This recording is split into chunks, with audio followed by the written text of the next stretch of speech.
So how much money do sonographers make? Don't ask that question randomly unless you want to be highballed or lowballed. If you live in California and you ask somebody who lives in Georgia, how much money should I expect to make? You're going to be completely misguided as far as how much you should be expecting from your employer. So let me break this down in this video.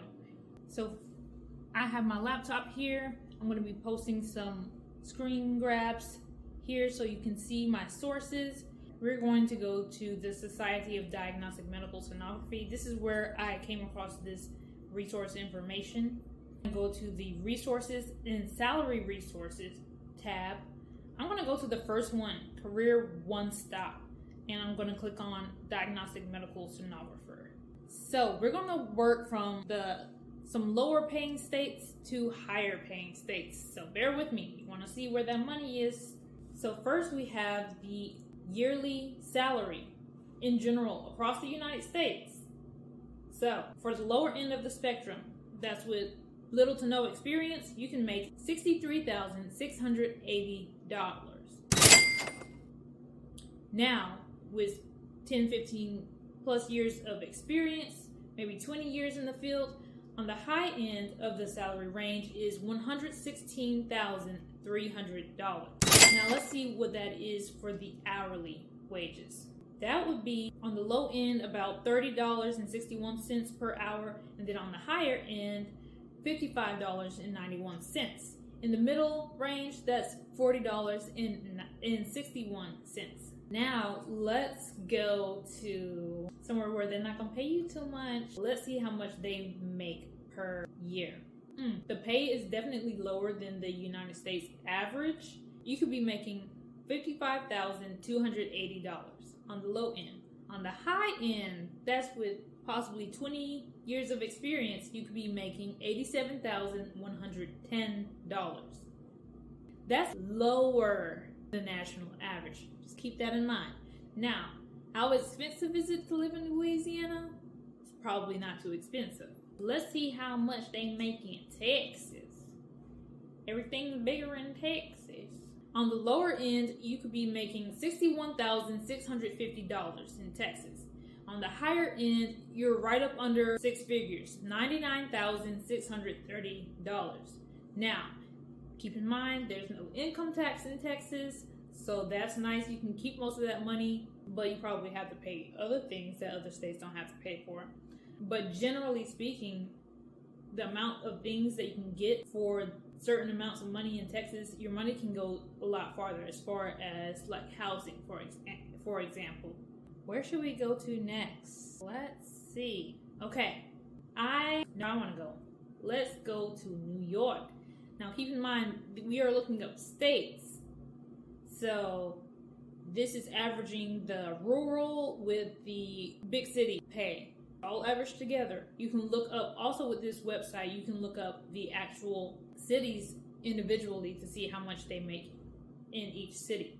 In New York, you can start out higher than the national average, a good bit higher than the national average. You can start out making $73,920. Now the median pay is $96,840 in the median, and then the high range is $112,200, and that's below the national average. So once you get those many years of experience, you're not making significantly more than the national average in New York. Now let's just see what this is for hourly wages. You could start out with $35.54 per hour. The median would be $46.56.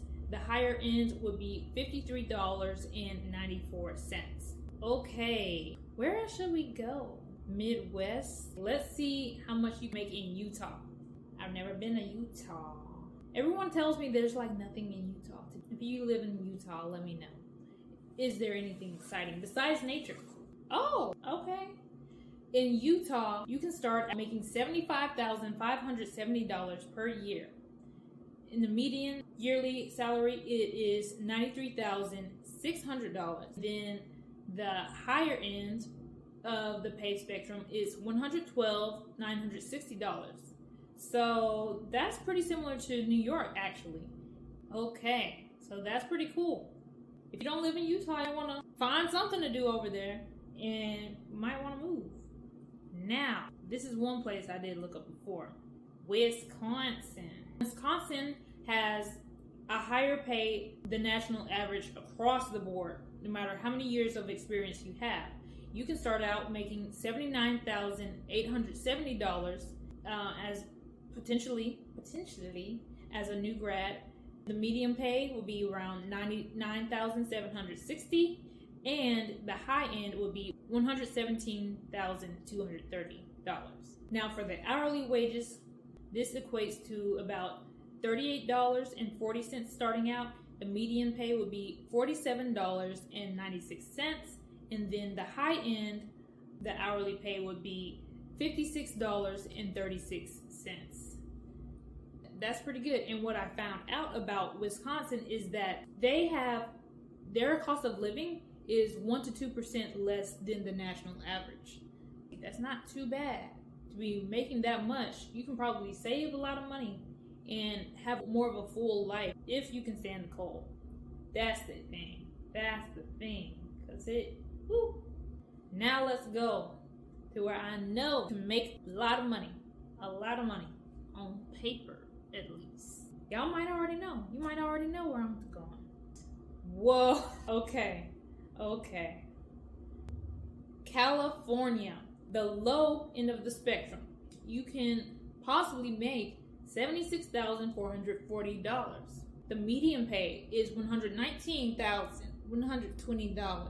The higher end is $170,030. That's like $54,000 higher than the national average. Once you get a whole bunch of experience, that's crazy. That's a lot.